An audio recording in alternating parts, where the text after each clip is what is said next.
Assalamualaikum warahmatullahi wabarakatuh. Perkenalkan, nama saya Refriska Lindung Pramisti dari kelas 12 IPA 1. Di sini saya akan mempresentasikan dan menganalisis sebuah kasus. Kasus yang akan saya analisis adalah kasus pemerkosaan terhadap siswi difabel yang terjadi di Kulon Progo. Dan pelakunya itu berhasil ditangkap. Kronologisnya adalah sebagai berikut.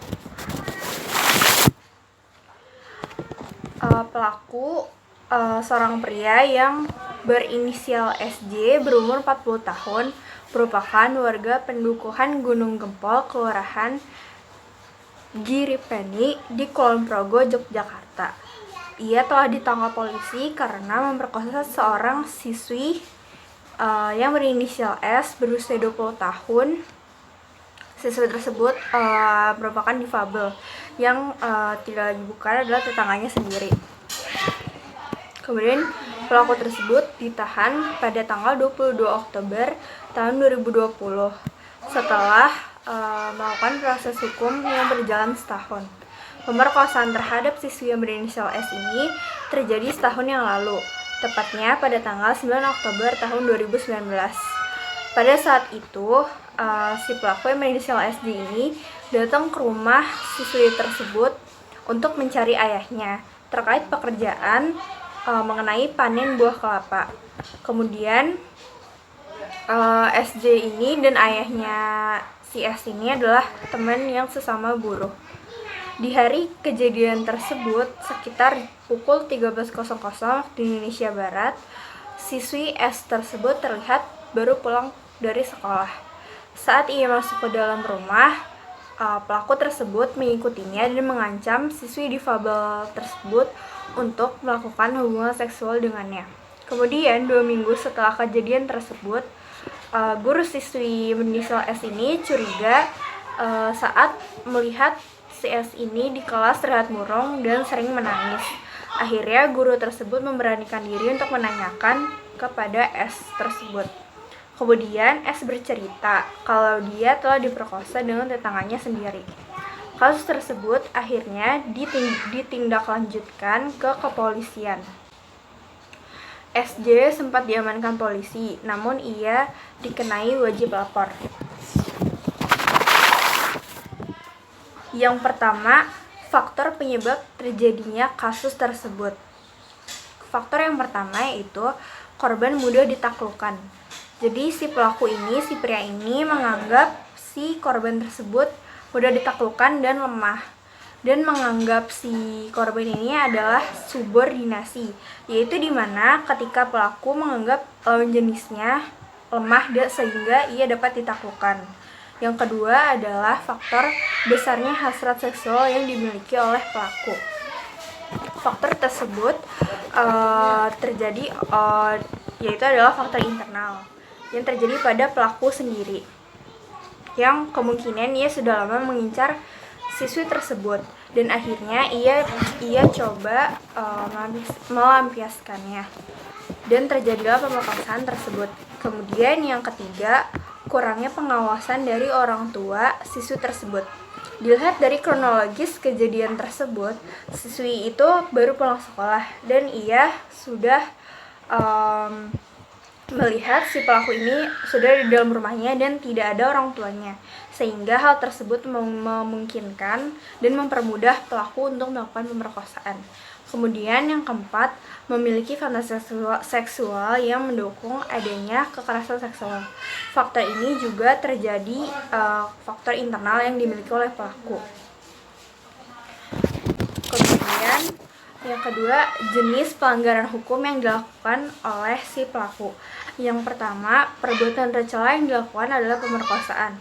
Sudah jelas dari kasus yang saya analisis, kejadian tersebut adalah kejadian pemerkosaan yang terjadi pada siswi berinisial S. Kemudian yang kedua, perbuatan amoral yang memaksa korban.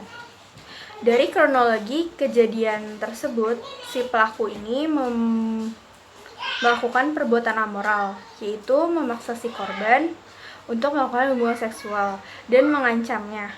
Kemudian yang ketiga, pelaku berbohong tidak melakukan pemerkosaan. Jadi ketika si pelaku diinterogasi oleh pihak kepolisian, ia berbohong dan tidak mengakui telah memerkosa siswi tersebut. Ia malah berbohong. Kemudian yang keempat, melanggar hak asasi manusia. Dilihat dari kejadian tersebut, korban adalah seorang perempuan yang dimana perempuan itu sangat dilindungi, sehingga ini melanggar hak asasi manusia yang seharusnya dilindungi, tapi ia malah merusaknya. Kemudian yang kelima, pelaku mengancam korban. Selanjutnya, ketentuan peraturan atau perundang-undangan yang dilanggar. Yang pertama ada pasal 285 yang berbunyi, barang siapa dengan kekerasan atau ancaman kekerasan memaksa seseorang wanita bersetubuh dengan dia di luar pernikahan, maka ia akan ditindak pidana dengan penjara paling lama 12 tahun. Kemudian yang kedua ada pasal 286 yang berbunyi, barang siapa bersetubuh dengan seorang wanita di luar perkawinan, padahal ia diketahui bahwa wanita itu dalam keadaan pingsan atau tidak berdaya, diancam dengan tindak pidana penjara paling lama 9 tahun. Kemudian yang ketiga ada pasal 289 yang berbunyi, barang siapa dengan kekerasan atau ancaman kekerasan memaksa seseorang untuk melakukan atau membiarkan dilakukan perbuatan cabul, diancam karena melakukan perbuatan yang menyerang kehormatan kesusilaan dengan tindak pidana paling lama 9 tahun. Selanjutnya, sanksi yang kemungkinan akan diterima oleh si pelaku. Menurut Kitab Undang-Undang Hukum Pidana atau KUHP itu tidak ada yang namanya pelecehan seksual, tetapi adanya itu tindak pidana kejahatan kesusilaan yang terlain termasuk tindak pidana pemerkosaan dan tindak pidana pencabulan.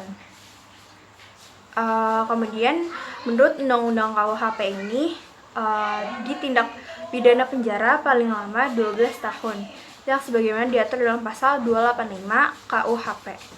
Selain itu, proses hukum yang dihadapi pelaku akan terus dijalankan, walaupun pelaku tidak tindak pidana mengajukan permohonan maaf atau bahkan jika permohonan maaf pelaku diterima oleh sang korban.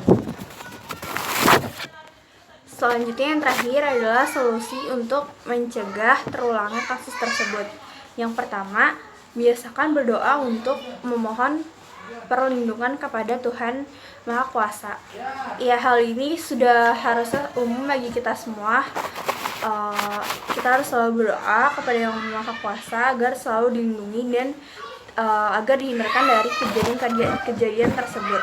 Kemudian yang kedua, sebaiknya tidak sendirian di rumah. Dilihat dari kronologis kejadian tersebut, siswi tersebut sedang sendirian di rumah. Hal tersebut memicu terjadinya kejadian pemerkosaan terhadap siswi tersebut. Maka dari itu, peran keluarga sangat penting terhadap para anaknya, apalagi ketika ada seseorang di rumah. Kemudian yang ketiga, berbusana sopan. Bagi perempuan ini sangat penting sekali, karena kalau kita berbusana sopan, itu tidak akan memicu terjadinya hal-hal yang tidak diinginkan. Kemudian yang keempat, sebaiknya jangan terlalu sering memainkan handphone atau gadget dan mendengarkan dengan earphone. Hal ini karena ketika kita memainkan gadget secara terus-terusan, maka kita tidak akan tahu hal-hal kejadian yang ada di sekitar kita, yang mungkin saja pelaku tiba-tiba akan menyekap kita dengan tiba-tiba dan kita tidak bisa melakukan apa-apa. Kemudian yang terakhir adalah kita harus bersikap tegas dan berani. Ya, apalagi seorang perempuan, kita harus selalu bersikap tegas dan berani untuk melindungi diri kita sendiri. Kalau bukan diri kita sendiri, tidak ada yang menolong, kita sudah tidak bisa apa-apa dan hanya bisa menangis. Sekian analisis kasus dari saya. Mohon maaf apabila ada salah-salah kata. Wassalamualaikum warahmatullahi wabarakatuh.